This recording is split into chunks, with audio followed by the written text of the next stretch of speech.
Hey, what's up, everybody? Welcome to another episode number three, episode number three of Tell Me More About Your Sneakers. Today, we're having an interesting topic, which is talking to family members or friends who may be going through some stuff that they may need a little bit of help with, and deciding or seeing that, like, what's the best way to kind of get them to talk to somebody who needs a little bit of help. So the first major thing when we talk about that is we want to talk about identifying what are some potential warning signs of things that may be different. And the number one thing that I tell people is, you know your friends, you know your family better than I as a professional or other professionals do. So if you're spending some time with them, or you're hearing from them, or you're talking to them and things just seem different, something feels off, they're not quite themselves, right, as they say, that's a warning sign that, like, something's going on.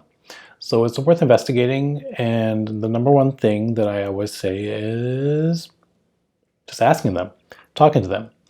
And what we see is, when you talk to somebody and you ask them, like, hey, are you doing okay?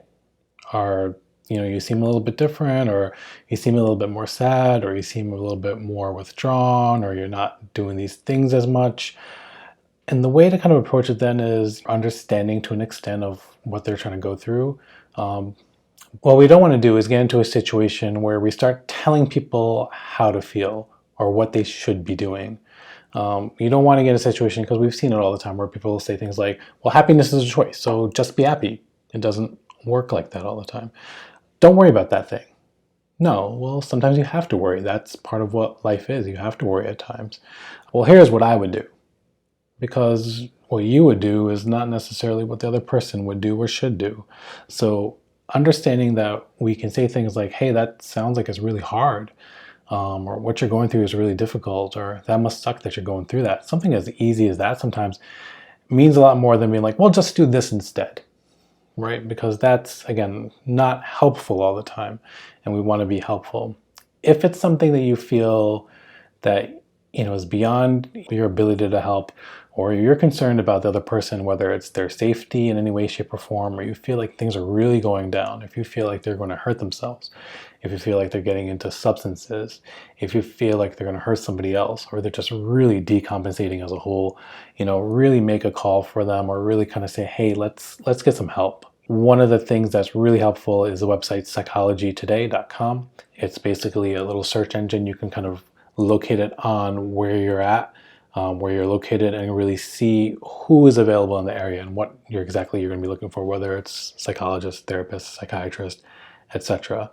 So now let's talk a little bit about the shoes that are on my feet today. So let me get those. So what I have today are the Air Jordan 5 Fire Red Edition. These ones are the ones that came out earlier this year, coinciding with the release of the Michael Jordan documentary, The Last Dance. So the Jordan 5s, I chose these for a specific reason.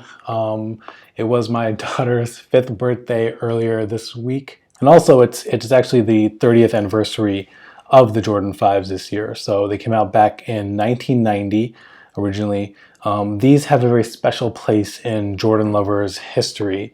This was the shoe that Michael Jordan wore during the season where he won his first championship. He actually won his first championship with the Bulls wearing the 6s, but this is what he wore during the season for the most part. So what we have, what's really awesome about this one is the styling. This is another Tinker Hatfield classic, a masterpiece of his. We can see over here, the distinctive shark tooth pattern. This is modeled after the, I think it was the World War II Mustang fighter jets with the shark tooths. Those on those. These were actually the planes that were also flown by the Tuskegee Airmen. So a little bit of history as well in these. They have this distinctive shiny 3M reflective tape on there. They have this unique kind of shoelace clasp on here, which was one of its distinctive things as well. This is a retro, an OG. It has that Nike Air branding on there as well. This cool little mesh over here, see-through, kind of like PVC, and overall a pretty awesome shoe. This is actually the first one also that had the translucent sole, or the translucent part on the sole over here, so you could see through it. This was like, blessing and a curse. It's one of those things where it was prone to the soles becoming a little yellow, so this clear stuff becomes a little yellow, which is, not the best all the time for if you're looking for the longevity. The fives are also really important, really well known in pop culture. If you've watched like anything in your life, you know who Will Smith is. Will Smith really came to prominence for the Fresh Prince of Bel-Air, and these were the shoes. Not these ones, not the fire reds, not these red and white ones, but the purple and green ones. Those were the Fresh Prince of Bel-Air, the Grape Edition, which were really, really popular, made really popular by the TV show. A classic sneaker. You can't go wrong with any of the Jordan 5s, especially 30th anniversary, history with it. Fresh Prince, Tuskegee Airmen. Again, classic shoe. So yeah, that is this episode. Like, comment, subscribe. Give me some feedback. Let me know what's up. Any comments or any kind of things we want to talk about, let me know and we'll make it happen. All right, we'll see you guys.